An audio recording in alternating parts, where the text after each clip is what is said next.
be done from your schools. Now you are stressed for your annual exam, that is board exam for accountancy.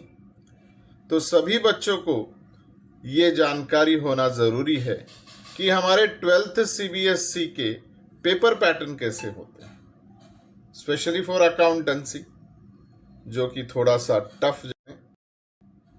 तो आज हमने आपको 12th CBSE accountancy exam paper pattern के बारे में समझाने की कोशिश करनी है।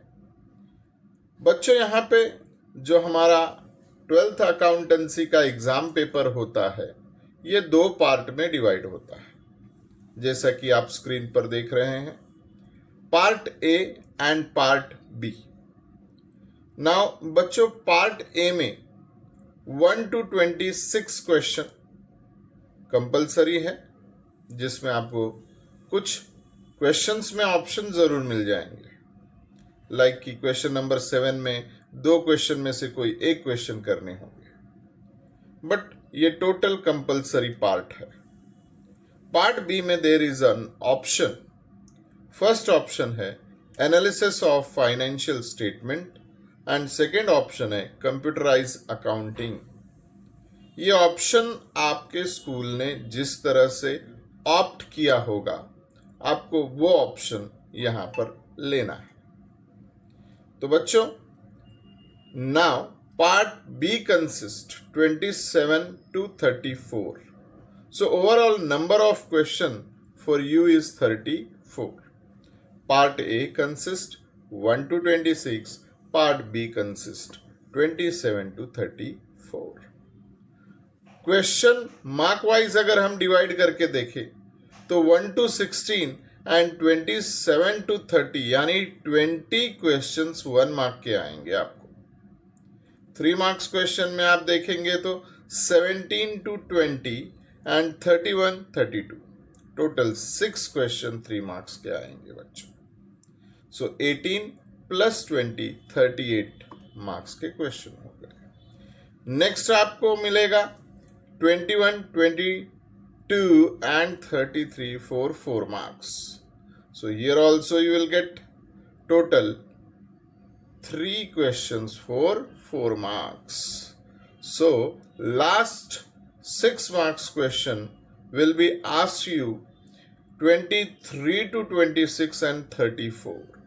So 23, 24, 25, these are 4 questions and last one is 34. तो टोटल 5 क्वेश्चन। बच्चों, मार्क्स का डिवीजन एक बार फिर समझ लेते हैं। 1 मार्क क्वेश्चन 20, तो 20 मार्क्स हो गया। 3 मार्क्स क्वेश्चन 6, तो 18 हो गया 38। 4 मार्क्स क्वेश्चन 3, तो 12 हो गया, दैट इज 50। और 6 मार्क्स क्वेश्चन 5 आएंगे जो आपके 30 मार्क्स के होंगे, total 80 marks. As you all are aware that कि हमें 80 मार्क्स का रिटन क्वेश्चन पेपर सॉल्व करना है। बच्चों, इसे हम चैप्टर वाइज भी देखने की कोशिश करते हैं, जैसा कि मैंने बताया कि पार्ट ए पार्ट बी। तो पार्ट ए में क्या क्या चैप्टर्स है और पार्ट बी में क्या क्या चैप्टर्स है, इसके बारे में अब हम आगे देखते हैं। बच्चों, जैसा कि आप स्क्रीन पर देख रहे हैं कि हमने टॉपिक वाइज मार्किंग स्कीम आपके सामने प्रेजेंट कर दी है। मैंने कहा था कि पार्ट ए में डिफरेंट चैप्टर्स होते हैं, पार्ट बी में डिफरेंट चैप्टर्स होते हैं, तो इसके लिए हमने आपको चैप्टर वाइज ये प्रेजेंटेशन बताया है। यहाँ पर पार्ट ए में unit 1 accounting for partnership firm, part A में ही यूनिट 2 अकाउंटिंग फॉर कंपनी। 36, 24 ये पूरे 60 मार्क्स का आपको मिलता है पार्ट ए में। पार्ट बी में financial statement analysis on financial statement, cash flow statement, ये टोटल 20 मार्क्स के आते हैं। तो 60 + 20 आप देख ही रहे हैं, पूरा आपका कंप्लीट हो जाता है 80 मार्क्स। प्रोजेक्ट वर्क में include project file 12 marks, viva 8 marks. बच्चों, प्रीवियसली आपको प्रोजेक्ट वर्क में एक रिटन एग्जाम भी हुआ करता था जो लास्ट ईयर से एग्जम्प्ट कर दिया गया है। Now you have to submit your project file and give your viva to your externals. This will complete your 20 marks. Computerize accounting अगर है तो कंप्यूटराइज अकाउंटिंग का 20 मार्क्स का पूरा यूनिट 4 आएगा, but this option is or, correct? So it should be taken by your school, then only you are allowed to do this, either of financials analysis or computer accounting.